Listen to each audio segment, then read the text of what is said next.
Hello, fellow photographers. Today we're diving into the fascinating world of photography. We'll explore its rich history from the earliest cameras to the cutting edge technology that we use today. So grab your camera and let's get started.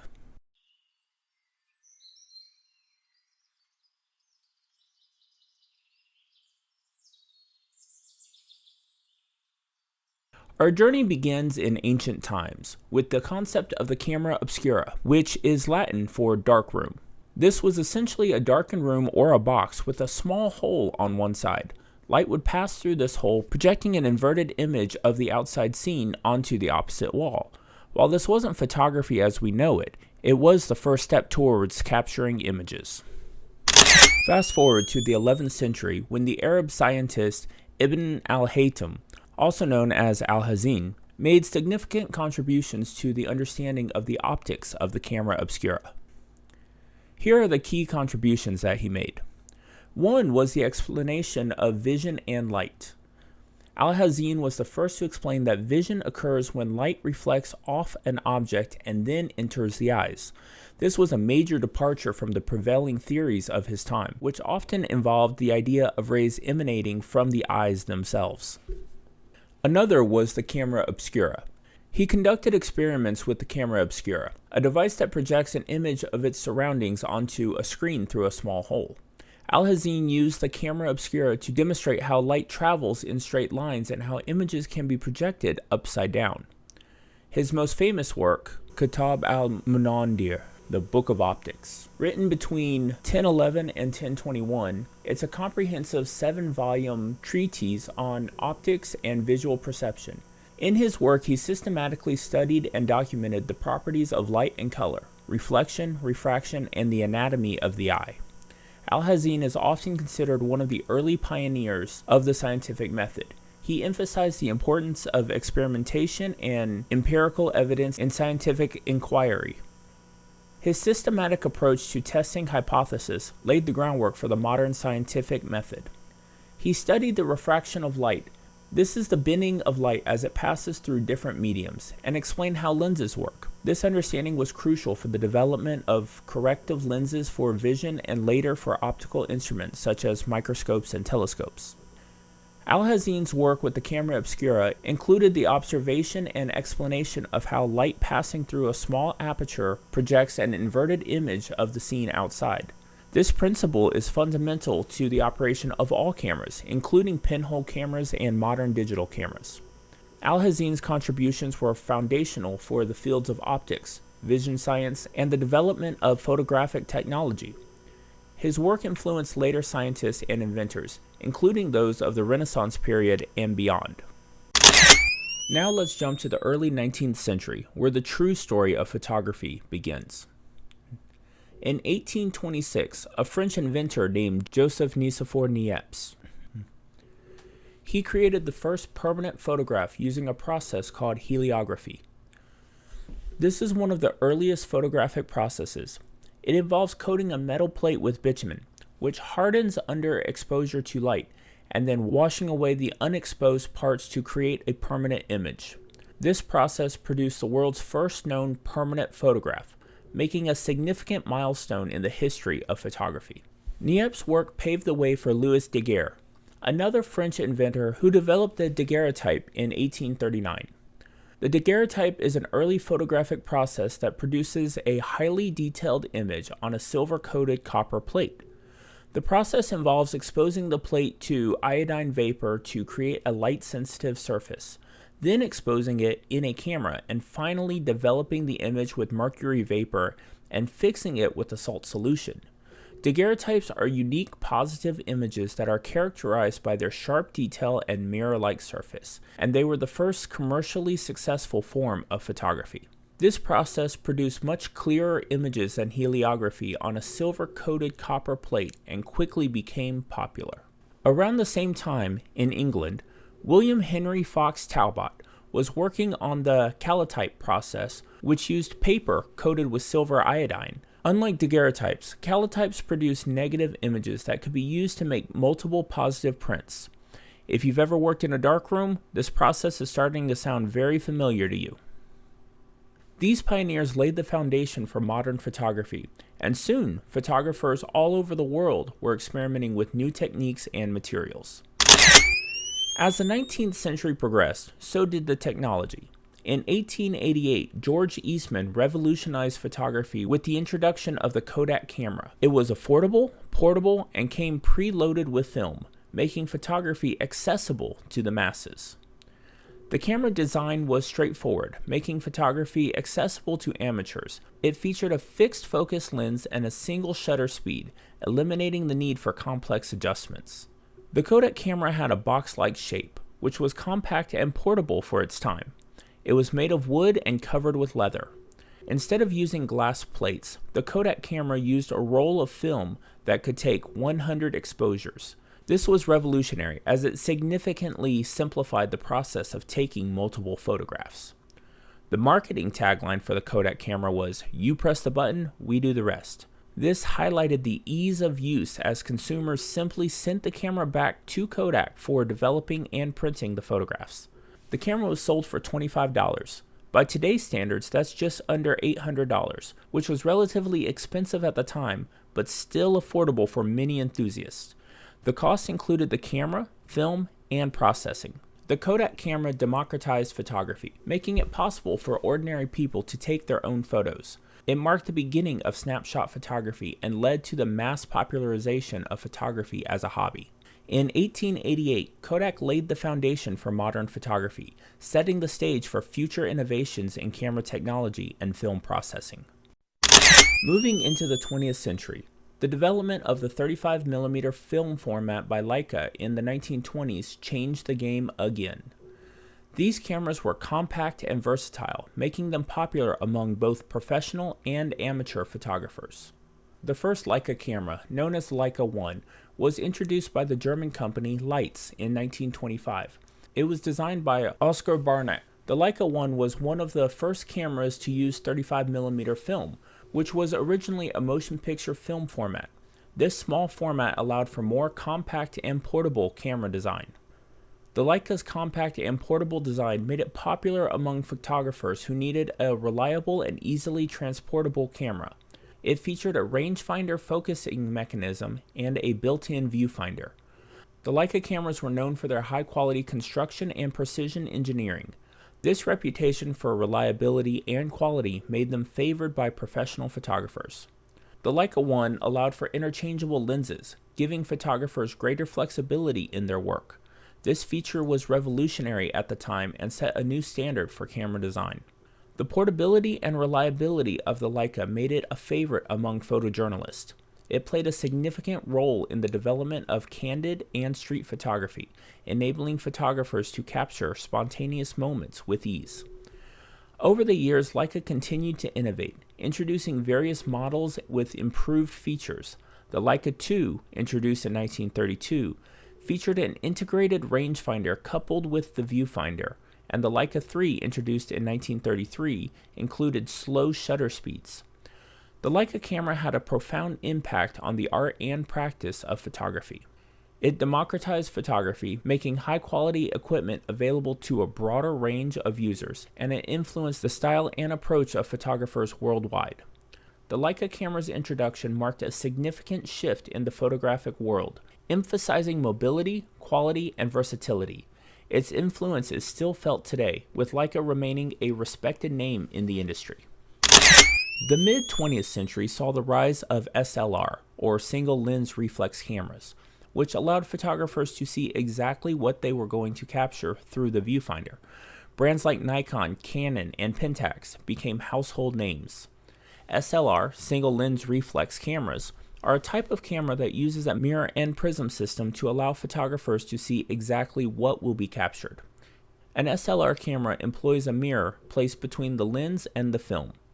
When you look through the viewfinder, the mirror reflects a light up to a prism, projecting the image to your eye. This allows you to see exactly what the lens sees.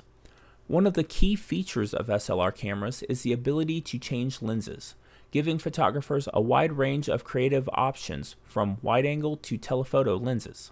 Unlike point-and-shoot cameras, SLRs offer a direct optical viewfinder system that shows the actual scene through the lens, providing a true-to-life preview of the shot. SLRs typically offer extensive manual controls over exposure, focus, and other settings, allowing for precise control over the final image. This makes them popular among professional photographers and serious enthusiasts. SLR cameras are valued for their versatility, precision, and the ability to capture high-quality images in a variety of conditions, making them a mainstay in both professional and amateur photography. In the 1990s, digital cameras started to emerge, fundamentally transforming photography. These cameras used electronic sensors instead of film, allowing for immediate image review and editing. Digital cameras that emerged in the 1990s represented a significant shift from traditional film-based photography to digital imaging. Here are some key points about digital images of that era.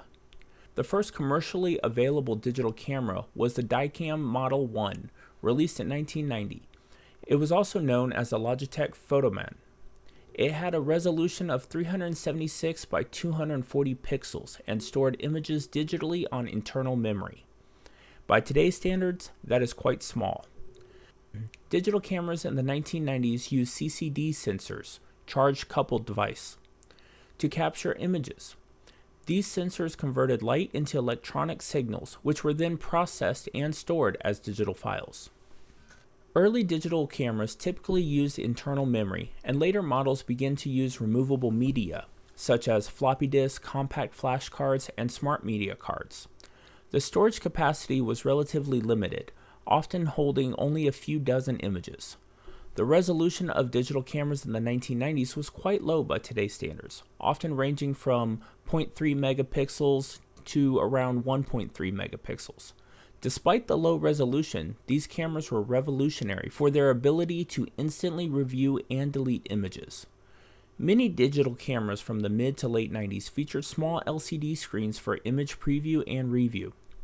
This was a major advantage over film cameras, as it allowed photographers to see their results immediately, although the quality of film was still far superior to what digital could produce at printable size.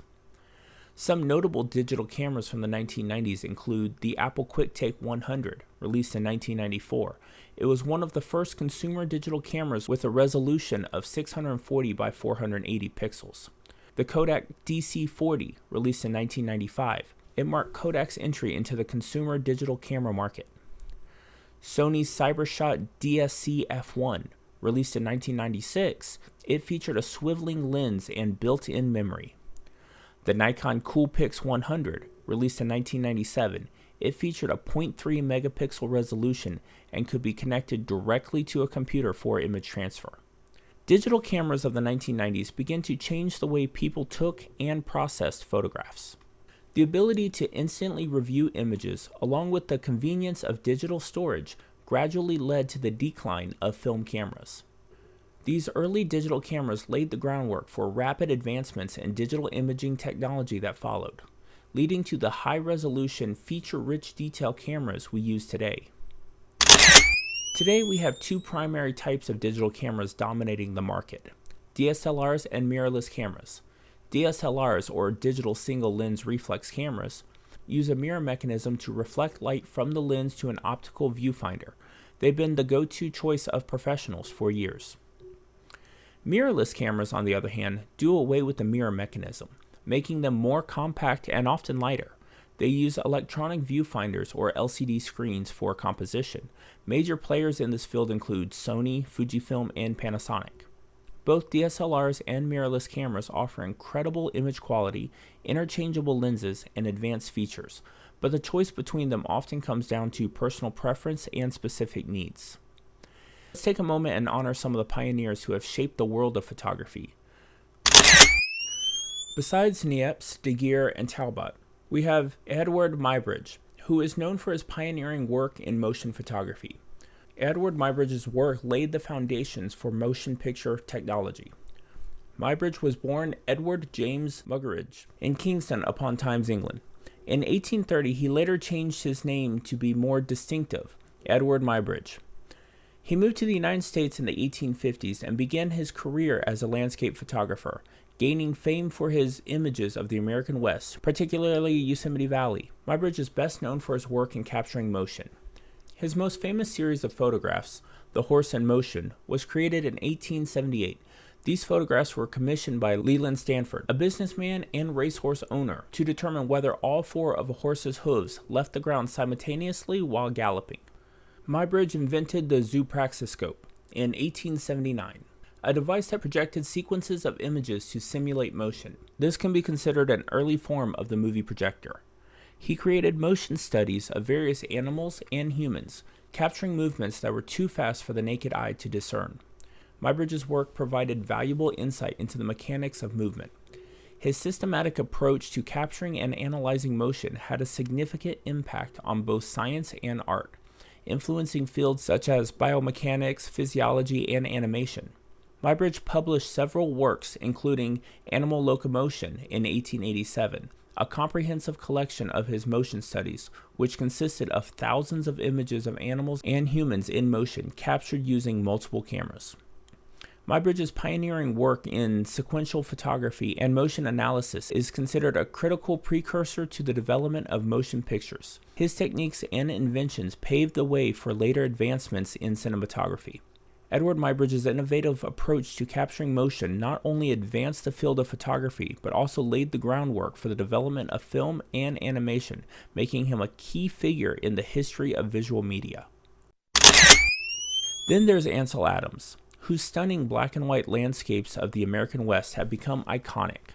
Born in San Francisco, Adams developed an early love for nature during family trips to Yosemite. His initial ambition was to become a concert pianist, but his passion for photography eventually took precedence. Adams began taking photographs with a Kodak Brownie box camera. He later adopted large format cameras, which allowed him to capture the intricate details and vast tonal range of landscapes. Known for his mastery of black and white format, Adams developed the zone system, a technique for achieving optimal exposure and contrast in photographs. This system helped photographers control the final image's light and dark values with precision.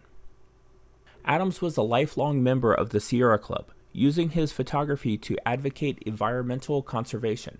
His images of national parks and wilderness areas raised public awareness and helped promote conservation efforts. Some of his most famous photographs include Moonrise, Hernandez, New Mexico, Clearing the Storm, and the Tetons on Snake River. These works are celebrated for the clarity, depth, and composition. Adams published numerous books, including Yosemite and Sierra Nevada, and Born Free and Equal. His work was widely exhibited and helped elevate photography to an art form on par with painting and sculpture. Adams received numerous awards, including the Presidential Medal of Freedom. His meticulous techniques and dedication to both art and environment left a lasting impact on photography and conservation. Ansel Adams' work continues to inspire photographers and environmentalists alike, and his images remain endearing symbols of the beauty and fragility of the natural world. And let's not forget Dorothea Lange, whose powerful images during the Great Depression brought attention to the plight of American farmers. Born in Hoboken, New Jersey, Lange faced challenges early on, including contracting polio at age 7, which left her with a permanent limp. Despite these difficulties, she developed a keen interest in photography as a teenager. Lange studied photography at Columbia University in New York City under Clarence H. White. In the early 1920s, she moved to San Francisco, where she opened a successful portrait studio. Lange's career took a pivotal turn during the Great Depression. She began documenting the plight of unemployed and homeless, capturing the human impact of economic hardship. Her work captured the attention of the Resettlement Administration, later renamed the Farm Security Administration, a New Deal agency tasked with combating rural poverty. Working for the FSA, Lange traveled extensively across the United States, photographing displaced farm families and migrant workers. Her images highlighted the severe conditions faced by Americans during the Dust Bowl and the Great Depression.